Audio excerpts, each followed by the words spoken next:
ఆంధ్రప్రదేశ్ను global industrial హబ్గా మార్చే లక్ష్యంతో మంత్రి లోకేష్ దక్షిణ కొరియా పర్యటన 6వ రోజు విజయవంతంగా సాగింది. సియోల్ వేదికగా కొరియా దిగ్గజ సంస్థలతో వరుస భేటీలు నిర్వహించి రాష్ట్రానికి భారీ పెట్టుబడులను ఆకర్షించారు. Electronics, EV, green energy, ship building రంగాల్లో ఏపీలో ఉన్న అనుకూలతలను వివరిస్తూ సరికొత్త ప్రతిపాదనలను కంపెనీల ముందుంచారు. లోకేష్ పారిశ్రామిక విజన్కు ఆకర్షితులైన కొరియా పారిశ్రామికవేత్తలు ఏపీలో పెట్టుబడులు పెట్టేందుకు కొత్త ప్లాంట్ల ఏర్పాటుకు సుముఖత వ్యక్తం చేశారు. దక్షిణ కొరియా పర్యటనలో 6వ రోజు గృహోపకరణాల దిగ్గజం కుకు ఎలక్ట్రానిక్స్ ఓవర్సీస్ హెచ్ఓడి చోహన్ చుల్తో మంత్రి లోకేష్ భేటీ అయ్యారు. దేశంలో తయారయ్యే ఏసీల్లో 40%, టీవీల్లో 35% ఏపీలోనే ఉత్పత్తి అవుతున్నాయన్న లోకేష్ శ్రీ సిటీ లేదా తిరుపతిలో కుకు సంస్థ తయారీ యూనిట్ ఏర్పాటు చేయాలని కోరారు. ఏపీ ప్రతిపాదనలను పరిశీలిస్తామని కుకు ప్రతినిధులు సానుకూలంగా స్పందించారు. ఆటోమోటివ్ పవర్ ఎలక్ట్రానిక్స్ సంస్థ మోటివ్ లింక్ సీఈఓ కిమ్ కిహాన్తో లోకేష్ సమావేశమయ్యారు. ఏపీలో ఈవీ విడిభాగాలు, ఇంటిగ్రేటెడ్ మాడ్యూళ్ల తయారీ ప్లాంట్ను పెట్టాలని కోరారు. శ్రీ సిటీలో మౌలిక వసతులతో కూడిన భూమి సిద్ధంగా ఉందని, రక్షణ రంగ సంస్థలైన స్పేస్ సిటీ, స్కై రూట్లలోనూ పెట్టుబడులు పెట్టే అంశాన్ని పరిశీలించాలని కోరారు. పీసీబీ తయారీ దిగ్గజం షిన్హ్యూబ్స్ ఎలక్ట్రానిక్స్ చైర్మన్ టేహు కిమ్తో మంత్రి భేటీ కాగా సంస్థ ఒక భారీ ప్రకటన చేసింది. తిరుపతి జిల్లా నాయుడుపేటలో 1595 కోట్లతో ఈవీ, ఆటో, హెల్త్ కేర్ రంగాల కోసం దేశంలోనే అతిపెద్ద పీసీబీ ప్లాంట్ ఏర్పాటు చేయబోతున్నట్లు ప్రకటించింది. ఏపీలో 2170 మందికి ఉపాధి లభించనుంది.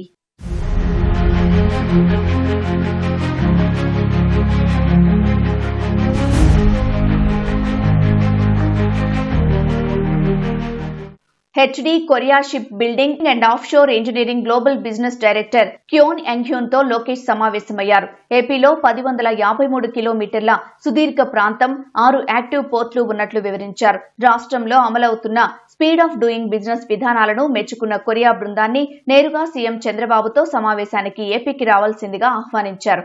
ఆ తర్వాత edge AI, battery energy storage systems నిపుణులైన Delta X CEO Stephen Kim తో భేటీ అయ్యారు. ఏపీ లక్ష్యమైన 160 గిగావాట్ల గ్రీన్ ఎనర్జీ, 25 గిగావాట్ల బీఈఎస్ఎస్ ప్రాజెక్టుల గురించి లోకేష్ వివరించారు. రాష్ట్రంలో బ్యాటరీ స్టోరేజ్ తయారీ యూనిట్ ఏర్పాటుపై త్వరలోనే సానుకూల నిర్ణయం తీసుకుంటామని డెల్టా ఎక్స్ స్పష్టం చేసింది. Korea auto industries cooperation agency chairman టేక్ సుంగ్లీ నేతృత్వంలో జరిగిన రౌండ్ టేబుల్ సమావేశంలో లోకేష్ పాల్గొన్నారు. సుస్థిర ఎలక్ట్రిక్ మొబిలిటీ పాలసీ 4.0 కింద ఆర్టీసీ బస్సుల పూర్తి విద్యుదీకరణ, ప్రతి 30 కిలోమీటర్లకు ఛార్జింగ్ స్టేషన్లు, Punganur EV cluster, rare earth corridor ఏర్పాటు వంటి ప్రతిష్టాత్మక ప్రణాళికలను వివరించారు.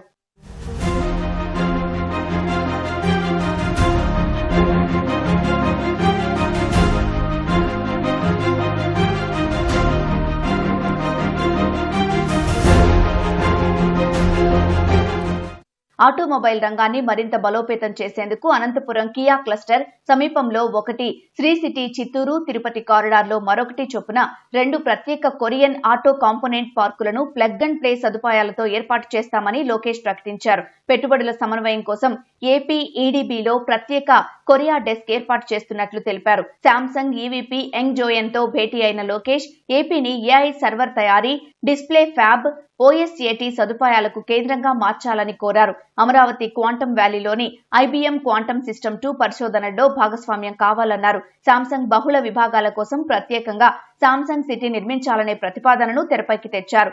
ఇన్వెస్ట్ కొరియా కమిషనర్ తో భేటీలో అమరావతి లేదా విశాఖలో ప్రత్యేక కోట్రా కార్యాలయం ఏర్పాటు చేయాలని లోకేష్ కోరారు. దక్షిణ భారతదేశంలోనే మెట్రోయేతర నగరంలో రాబోయే మొదటి ఆఫీస్ ఇదే కానుంది. సియోల్లో జరిగిన 31వ సిఐఐ పార్ట్నర్షిప్ సమ్మిట్ రోడ్ షోలో మంత్రి లోకేష్ పాల్గొన్నారు. ఏపీ కొరియా బంధంలో సరికొత్త పారిశ్రామిక అధ్యాయాన్ని లిఖించడమే లక్ష్యంగా కొరియా పారిశ్రామికవేత్తలకు ఘన స్వాగతం పలికారు. పెట్టుబడిదారులతో కేవలం తాత్కాలిక ఒప్పందాలు కాకుండా జీవితకాలం నిలిచే శాశ్వత భాగస్వామ్యాలు నిర్మించడమే ప్రభుత్వ ముఖ్య ఉద్దేశమని స్పష్టం చేశారు. గత 3 ఏళ్లలో దావోస్, సింగపూర్, జపాన్ సహా పలు దేశాల్లో పర్యటించి ప్రపంచవ్యాప్త పెట్టుబడులను ఏపీ వైపు ఆకర్షించడంలో విజయం సాధించామని గుర్తు చేశారు.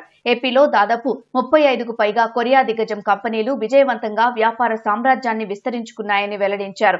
2016లో కియా మోటార్స్ అనంతపురంలో అడుగుపెట్టడం ద్వారా ఏపీపై ఉంచిన నమ్మకం నేడు దేశంలోనే అత్యుత్తమ ఆటోమొబైల్ క్లస్టర్ ఏర్పాటుకు కారణమైందని కొనియాడిన లోకేష్, ఆటోమొబైల్, ఎలక్ట్రానిక్స్ రంగాల తర్వాత ఇప్పుడు 3వ అధ్యాయంలో భాగంగా సెమీ కండక్టర్లు, ship building, AI, clean energy రంగాల్లో పెట్టుబడుల సాధనే లక్ష్యంగా ముందుకెళ్తామన్నారు. ప్రముఖ ఎలక్ట్రానిక్స్ దిగ్గజం ఎల్జీ ఎలక్ట్రానిక్స్ తన 3వ ప్లాంట్ కోసం శ్రీ సిటీని ఎంచుకుందని, అక్కడ పనులు వేగంగా జరుగుతున్నాయని వివరించారు. వేల మంది యువతకు ఉపాధి కల్పించేందుకు ముందుకు రావాలని కొరియా పారిశ్రామికవేత్తలను ఆహ్వానించారు. నవంబర్ 12, 13వ తేదీల్లో ఏపీలో జరిగే CII పార్ట్నర్షిప్ సమ్మిట్ కు కొరియన్ కంపెనీలు పెద్ద ఎత్తున హాజరయ్యేలా చూడాలని కోరారు.